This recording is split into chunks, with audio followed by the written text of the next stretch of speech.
ikaw yung irresponsableng mangungutang. Nagtataka ka, may kinikita ka naman pero wala kang maibayad doon sa pinagkakautangan mo. Walang sumusobra sa iyo. Bakit? Ang gastos mo kasi.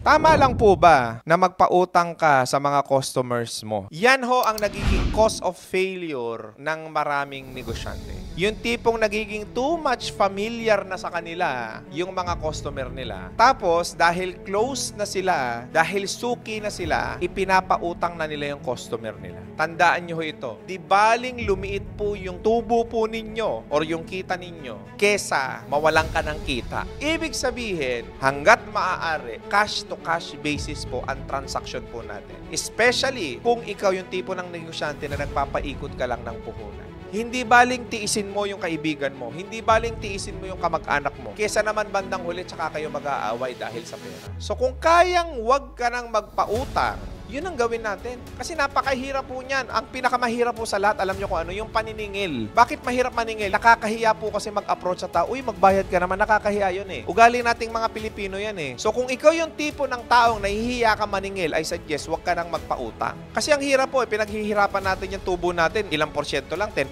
15%. Yun pa yung ipapakain natin sa pamilya natin. Yun pa yung pansweldo natin sa sarili natin. Bago ipapautang lang natin, eh minsan, o madalas, tangay na pati puhunan. So ano nangyayari sa'yo? Bankrupt ka, malulugi ka. At pag nalugi ka, what will happen? Ang dami mong sisisihin sa buhay mo kasi mali ang pagmamanage mo sa negosyo. So ako suggest, cash to cash basis, di baling lumiit yung tubo as long as cash lang tayo bayaran para may cash flow po tayo.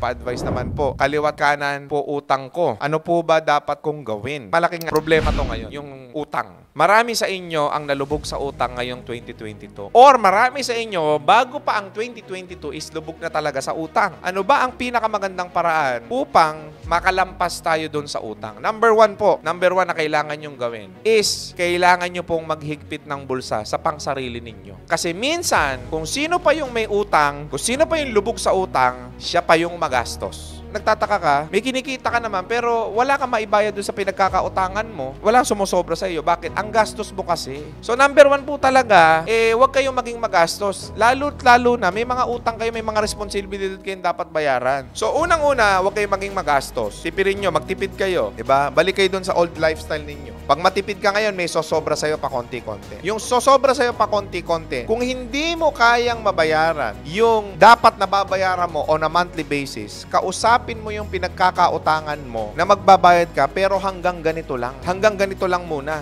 Yun base lang sa kakayanan mo. Yung kaya mo lang talagang ibayad. Kasi pagka nilakihan mo pa yung hulog mo sa kanila, hindi ka na makakasustain. So lalong hindi ka makakabayad. So ibig sabihin, negotiate kumbaga your creditor. Makipag-usap ka sa kanila. Wag nyo pong tataguan yung pinagkakautangan ninyo. Kasi nung panahon na kailangan nyo sila, nandyan sila para tumulong sa inyo. Para makatawid ka sa buhay. So naging kasangkapan sila kung bakit kahit papaano nakakausad ka ngayon sa buhay mo. So wag po ninyong hindi papansinin yung pinagkakautangan ninyo. So kung lubog ka sa utang, renegotiate lang. Kumbaga, pwede kang gumawa ng flexi plan sa kanila. For example, hulog mo 1,000. Oh, boss, baka naman po pwede. 500 na lang muna ako ngayon. Buwan-buwan. Para at least, kahit papaano yung 500 naman, may naiuhulog ako sa iyo buwan-buwan. Tapos yung 500, kahit papaano, may magamit naman ako pang sarili ko. Ganon. Kakausapin nyo lang. Huwag nyo tataguan. Yung iba ho kasi mali eh. Diba tinataguan nila yung pinagkakautangan nila eh. Nung kailangan mo ng pera, nandyan sila oh. Tapos tataguan mo. Wag, di ba? Renegotiate lang. O pangatlo, maghanap ka ng pwede mong pagkakitaan na mas malaki para mas mabilis kang makabayad. Kung nagtatrabaho ka ngayon, hanap ka ng pwede mong itinda sa trabaho. Hindi sir, nakakahiya eh. Kasi syempre, respetado ako doon sa trabaho, nakakahiya naman. Baka sabihin nila, nagtatrabaho ako, tapos nagninegosyo pa ako doon. Okay lang yun. Okay lang nang sabihin ng tao na madiskarte ka. Okay lang na sabihin ng tao masyado kang negosyante. Okay lang na sabihin ng tao na mukha kang pera. Okay lang yun. As long as, alam mo sa sarili mo, kaya mo ginagawa yun, may responsibilidad ka na dapat mong punan. Yung iba kasi masyado kayo nagpapadala doon sa sinasabi ng ibang tao nahihiya ka magbenta. Dahil saan? Dahil nakakahiya, kalalaki kong tao, nag-e-extra ako ng mga ganito. Okay lang yun. Di ba? Huwag mo intindihin yung sasabihin ng ibang tao. Ibang tate, ikaw, makabayad ka ng utang, may ma-sustain ka sa pamilya mo. O kung sa negosyo naman, di ba? Kung nagninegosyo ka naman, humanap ka na ng paraan this time around. Paano mo palalakihin yung tubo mo, yung kita mo sa negosyo? Open a resellership program, open a franchising program, mag-aral ka ng mga panibagong proseso sa negosyo mo, develop yourself. Yun po yung kasunod na isasuggest ko. I-develop nyo po yung sarili ninyo para makapag-create kayo ng mas malaking kita nang makabayad kayo doon sa pinagkakautangan nyo. You know, the best way para makapagbayad ka doon sa pinagkakautangan mo, kailangan lumaki yung kita mo. Wala nang ibang mas magandang paraan doon. Yung hindi mag-a-adjust yung lifestyle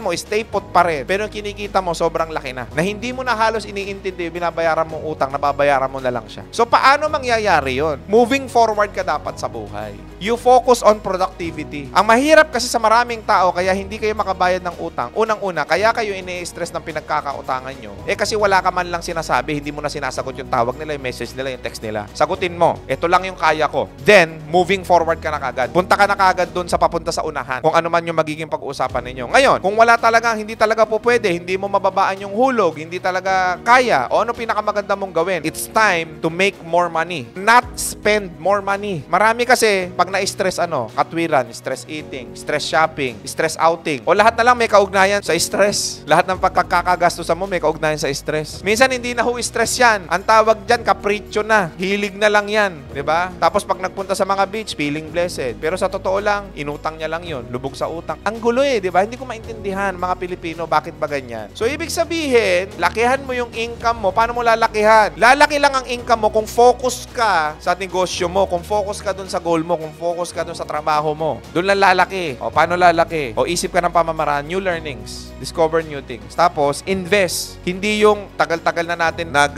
ninegosyo hanggang ngayon, hindi pa rin natin alam ang assets sa liabilities. Diba? Dapat alam nyo na yan. Yung makakadagdag at makakapagpalago sa negosyo nyo, yun, bilin mo, mag-invest ka doon. Marketing, kailangan mo mag-invest. Invest ka dyan sa marketing. Sa production, makakadagdag ng pagpoproduce ng produkto. Invest ka dyan. Para lumakas yung hanap buhay mo, lumaki yung kinikita mo, hanggang sa hindi mo na namamalayan, bayad na yung pinagkakautangan mo.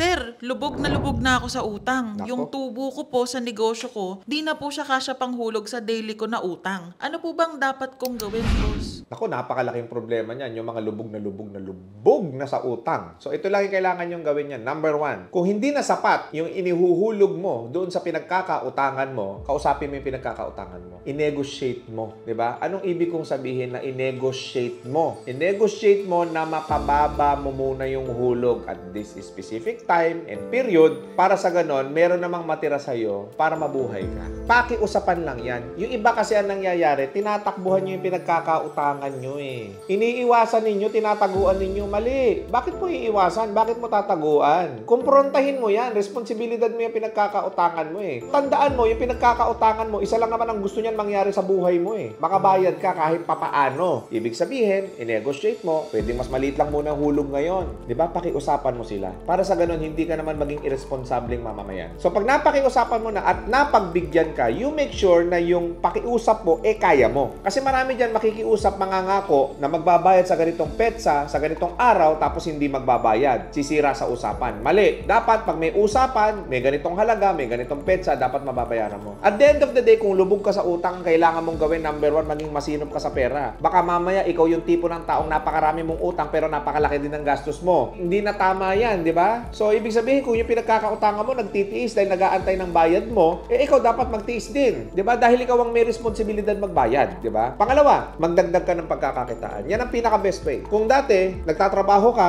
nakakabayad ka ng pakonti-konti sa utang mo, pwede kang sumideline, huwag kang mahihiya. Pwede kang gumawa ng ibang mga pamamaraan para kumita ka ng ekstrang pera, para may matira sa sarili mo at doon sa pambayad mo. Yung iba kasing tao, tinatakasan nila yung pinagkakautangan nila. Masyado silang entitled na hindi ko naman kailangan bayaran yan, hindi pa naman priority yan. Hindi. Tandaan mo, yung mga pinagkakautangan mo, tao din yan na kagaya mo, na may pangangailangan din, kaya magbayad ka na. So, kailangan gumawa ka ng panibagong pagkakakitaan, magtipid at magsinop ka, makiusap ka dun sa pinagkakautangan mo, na baka po pwede, ganitong muna ibabayad ko sa tuwing ganitong petsa at ganitong araw para naman umaandar kahit papano may natatanggap yung pinagkakautangan mo. Hindi yung ikaw yung irresponsableng mangungutang.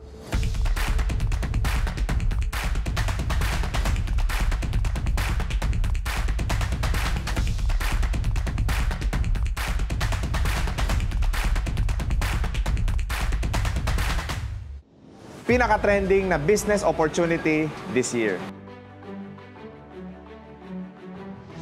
Dito, sila na magtuturo sa'yo para maumpisahan mo na ang printing business mo. To start ng full sublimation printing, ito yung mga kailanganin yung mga gamit. Mapa silkscreen, DTF, or full sublimation, sticker printing, or billboard, mauumpisahan mo yan kay Uniprint. Tara, umpisahan nyo na ang printing business nyo.